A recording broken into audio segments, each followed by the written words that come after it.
In today's video, we're going to be taking a look here at these current conditions, diving into that tropical activity, also the upcoming pattern as well. Let's get straight into things though, and first things first, we're taking a look here at all of the current conditions going on around the nation. We have some showery activity along this corridor, kind of the Rockies, but the Four Corner states in general as well, up through those northern Rockies there. We have just quite a bit of activity going on for those regions. We can see that there is some showers and thunderstorms around for the plains here. So for Kansas, Nebraska, Iowa, Missouri, there's just that activity around in there. All throughout the southeast and the Gulf states, we also have some activity going on around these regions, especially there between Texas and Louisiana. We can see there's quite a bit of heavier precipitation. And then also around the coast for South Carolina and North Carolina there is quite a bit going on. We'll zoom into all of these regions as always though. And then just up here, for this region, we can see that there is just those showers, thunderstorms, and other things going on. So we're going to zoom into that region as well. Let's start out here in the northern Rockies region. We can see that for Idaho, Montana, Colorado, Utah, northern Nevada, Wyoming there. We see all of these states dealing with these more minor showers. There is a couple of pockets of yellow, but primarily we're seeing a lot of greens in here, which is indicating most of this activity is actually lighter precipitation, and it's not very long-lived. We can see it's pretty spotty. You can see that up here where there's just pockets of it, so it's off and on for sure for just a little while. Nothing too crazy to talk about. We can see that down here for the Four Corner states, it was some larger pockets of this, but this is actually dissipated over the last few hours, and that's been kind of a common occurrence lately. As we work our way into the plains, we can see that there is just these thunderstorms and showers taking place for all of these states, especially thunderstorms there on the eastern end. So for Iowa and Missouri, it looks more like thunderstorms. For Kansas and Nebraska, at this point, it looks more like heavier showers to even some light showers for some spots. But there's also a lot of yellows and oranges going on, indicating some heavier pockets are definitely in there. Now, as we work our way up here to the upper, kind of the upper Midwest, Great Lakes region, we can see from Michigan, basically, we did have some showers, and those have mostly come to an end over the last few hours. And over the next couple of hours, it appears like that will completely come to an end, actually. As we work our way down to the Gulf states, we can see that there is just a lot of this activity moving in like this to all of these different states. So we're seeing all sorts of places from Texas through Louisiana, through Mississippi, Alabama, and even into Florida. We're seeing the Gulf really throw these thunderstorms on shore. Again, especially we can see that there's a heavier pocket here in between Texas and Louisiana. Potential flooding in there because this is a very large region of very heavy rainfall. So we're seeing hours and hours and hours of heavy rainfall, which can really start to add up. As we work our way down to Florida, you can see that around the east coast and the west coast of Florida, we have quite a bit of activity. And for the southern portions of the state, we can see that a lot of that activity is already making its way on shore as some isolated thunderstorms and isolated showers. As we work our way up the coast here, we can see that there is just these thunderstorms and showers moving on shore to the Carolinas primarily. And this activity does appear to be moving northward, so I wouldn't be surprised to see this really work its way in actually over the next few hours. That seems to be the trend here, in my opinion. And then for this region, I've noticed there are some isolated thunderstorms. These could move east of the Appalachian Mountains here and start to impact these regions. I've seen that everywhere has a general thunderstorm risk throughout the day today, indicating that isolated and scattered thunderstorms will be around for most of these eastern regions of the United States today. And then last but not least, we see that there is some showery activity going on for Maine for about the third or fourth day in a row, but that has come to an end over the last few hours and looks to kind of stay clear throughout the day today. All right, now what we're going to do here is we're going to move on, and we're going to take a look at the modeled guidance for the upcoming pattern, work our way into the tropical cyclone as well, and then talk about that severe weather last but not least. Now here is the upcoming pattern. Let's just work our way towards this afternoon, and you can see that these storms in the east kind of expand. So we're going to start to see this activity really pick up. This area in the Rockies really dissipates by this afternoon. And by this evening, we're going to see a lot of activity throughout these regions still going on. This is picking back up overnight tonight as we approach July 2nd. It's already July. I just realized that. So it's July 1st now. Another month here of the summer. We're almost at the halfway mark. July 15th will be about the halfway mark, something around there, of meteorological summer, which is much more in sync with the weather. You can go by the calendar seasons, but it's not going to be as accurate to the weather if that makes sense. That's just always what I've thought, and there's a reason there's a meteorological season and a calendar season, and it's because the meteorological one is much more appropriate for the actual weather seasons.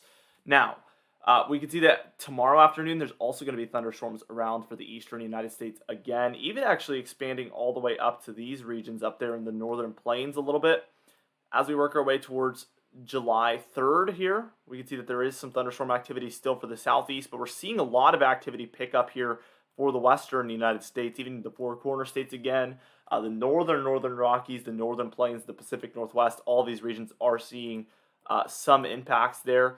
And this dies down by the time we're reaching the 4th of July a little bit here in the southeast. We can see it's a lot more minor. It's still around, but it's a lot more minor. This is the afternoon of 4th of July. I'll show you the evening as well. We can see that the Pacific Northwest is seeing some activity there on the 4th of July as well, which is Monday, by the way, if you didn't know. The upper Midwest is also seeing some shower and thunderstorm activity.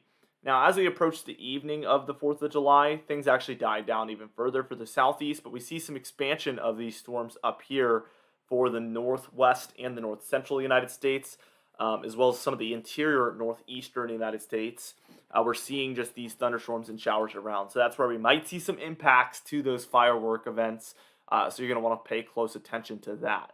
Now, by the time we reach Tuesday, July 5th, we see that the storminess continues here in the eastern United States, also the north central United States, but things have kind of died down here over the northwest for the most part. Now for Wednesday, this is going to be July 6th. We can see that there is quite a bit of these thunderstorms and showers around still for the eastern United States. Really, really crazy stuff. We're seeing a very persistent pattern. By the time we reach Thursday, July 7th, you guessed it, there's still some storms over this region, so we're seeing persistent storminess. There is some activity going on up there, but not quite as much. And then by Friday, July 8th, same exact story. We just see this persistent storminess here in the eastern United States. Some up here for the upper Midwest, but really it's stormy in the east, very, very quiet in the west seems to be the trend here. Even by Saturday, July 9th, we still see some storminess here in the southeastern United States. See, July 10th, it looks like it's dying down, but the coastline is still seeing some storms. Still very, very dry and quiet here throughout the western and central United States. Very interesting, and believe it or not, that's actually the end of the model run. So we kind of end on the same note we start out with. The southeast is just going to get hammered with activity, and the west is just going to really quiet down, and it actually continues to get quieter and quieter as the pattern moves on. Very interesting stuff there. Now, for the total precipitation through the next 10 days, no surprise here, there's not a whole lot going on in the west as far as precipitation, and then there's a whole lot going on in the east as far as precipitation, especially the southeast, but the northeast is still getting quite a bit too as well. If you're anywhere in the whites, you're expecting almost no precipitation, if not literally no precipitation. The grays will be 1/10 of an inch or less of precipitation. Your greens will be 1/10 of an inch to 1/2 an inch of precipitation. Your blues will be 1/2 an inch to an inch. Your yellows will be 1 inch to 2 inches. And then your reds will be 2 to 5 inches of precipitation. So we see a lot of that there for the southeast. And then if you're anywhere in the browns, you're expecting 5 to 10 inches of precipitation. And we see some of that for the Carolina coast. They're seeing a lot today.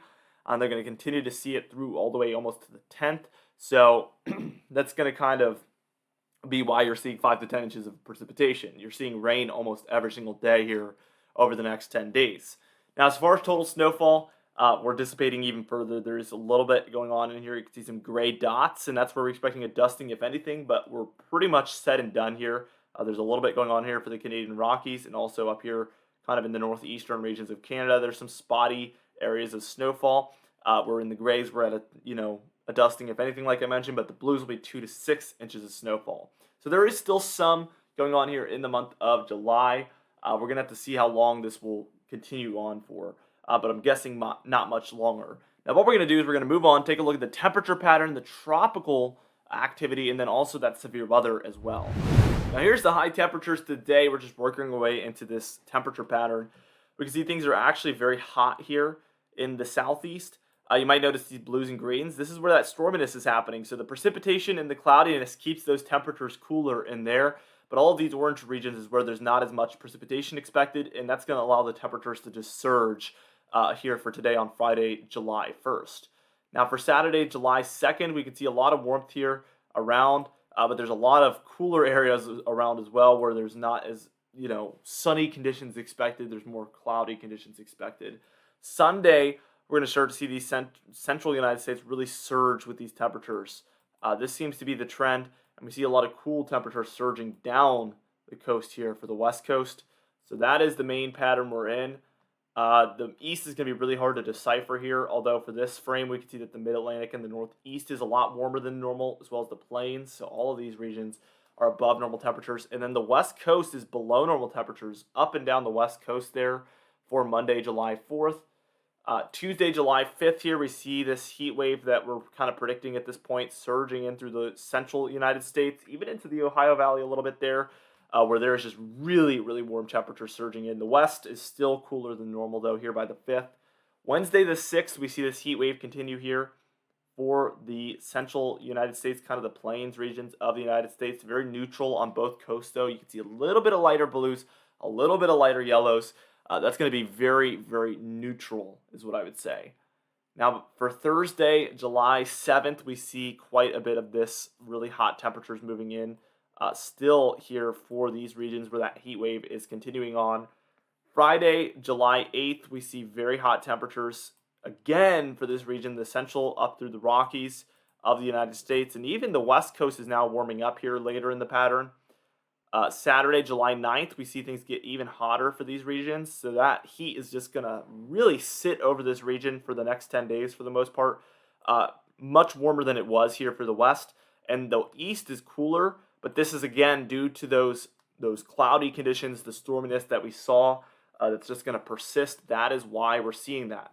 Sunday, July 10th, we see some of the hottest temperatures of the year popping up here for the plains. We're seeing temperatures that are about 20 to 30 degrees above normal there for Nebraska, where we see those bright whites, even Kansas, Wyoming, Colorado, and South Dakota.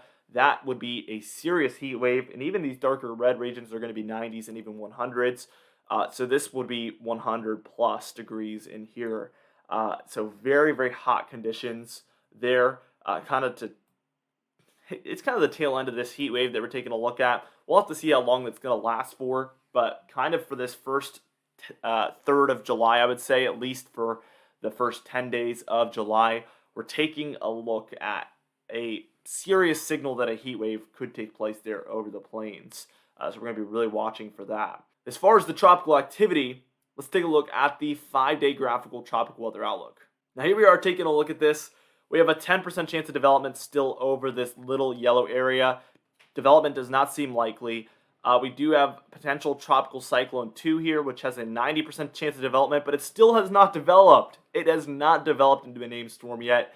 Let's take a look at that cone forecast for this one. As you can see, it is expected to become a tropical storm, but as I said yesterday, I'm just not sure that that is going to take place because we've been seeing this for 3 days in a row where they're like, okay, within the next 12 hours, it's going to become a tropical storm. Well, that's been going on for 36 hours, and it still has not become a tropical storm. Very interesting stuff here. It hasn't even become a tropical depression, actually. So very, very interesting stuff here. And apparently there's hurricane watches up for Nicaragua and Costa Rica as well. I don't know, guys. Very interesting, though, to say the least. Now, let's take a look at the spaghetti model guidance real quickly for this one, and then we'll take a look at the severe weather. Here's the spaghetti model guidance, and everybody's kind of on the same page here. It looks just like the cone forecast that we saw from the National Hurricane Center. Something like that seems to be the most likely track, and all the models are on the same page. It looks like it could become a hurricane over the Pacific, but I'm doubtful, obviously, for the Atlantic, because we only have about 24 more hours over water, and it still isn't even a tropical depression or a tropical storm. Now, obviously, this brings potential impacts to Mexico, because if it's this close to the coast, we could have a hurricane impact here with Mexico. We really need to watch this closely because that could end up being the case. Now let's move on and talk about the Storm Prediction Center. Now for the day one categorical outlook here on the Storm Prediction Center for Friday, July 1st, we have one very large general thunderstorm risk there in the lighter green. And this is again where we expect general thunderstorms to be possible. Anything is possible, so heat every watch, warning, and advisory, but we do not expect severe weather necessarily here in the lighter green area.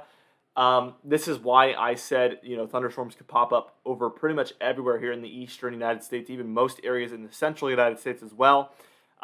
It could be one of those days where there's very isolated and scattered severe thunderstorms around or not even severe thunderstorms, but just thunderstorms around for a lot of folks.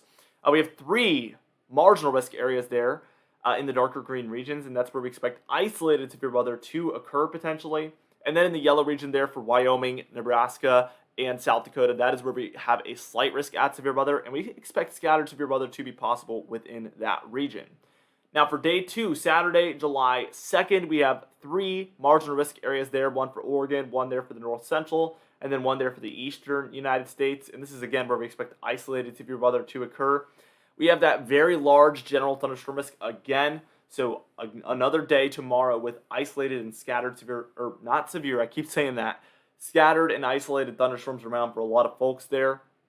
And then for the yellow region there, we have a slight risk once more where there's scattered severe thunderstorms around likely in that yellow region all the way from Virginia up through Boston, Massachusetts. So we're going to have quite a bit of activity there. And then for day 3, which is going to be Sunday, July 3rd, we have one very large general thunderstorm risk there.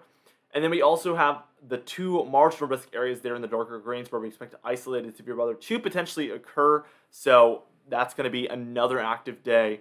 So the next 3 days seem to be pretty active. Lots of thunderstorms around for lots of folks. It's going to be pretty wild. Anyway, for today's confidence tab, we obviously have not upgraded to a tropical storm or a tropical depression with our tropical cyclone. So my confidence is still at a 4 out of 6. For today's patron highlight of the day, I want to thank you all for supporting the channel, but especially our platinum patrons, Bill Crates, James Wade, Dovin Eagle, Larry Pan, Mandy Birchfield, Patrick Strickland, Dave Scott, and Donna Carnes as well. I would also like to thank our diamond patrons, Bill Roberts, Marcus Connolly, Noah Harley, Michael Codalessa, Catbite, Charles Stinnett, Bill Dallas Garys, and John Calisi also. I'd also like to thank our channel members, Catbite, Stephen Fan, and Jeremy Cox as well. Anyway guys, thank you so much for watching this video. Be sure to smash that like button, leave a comment down below, and subscribe for more weather-related content. I'll see you guys in the next video.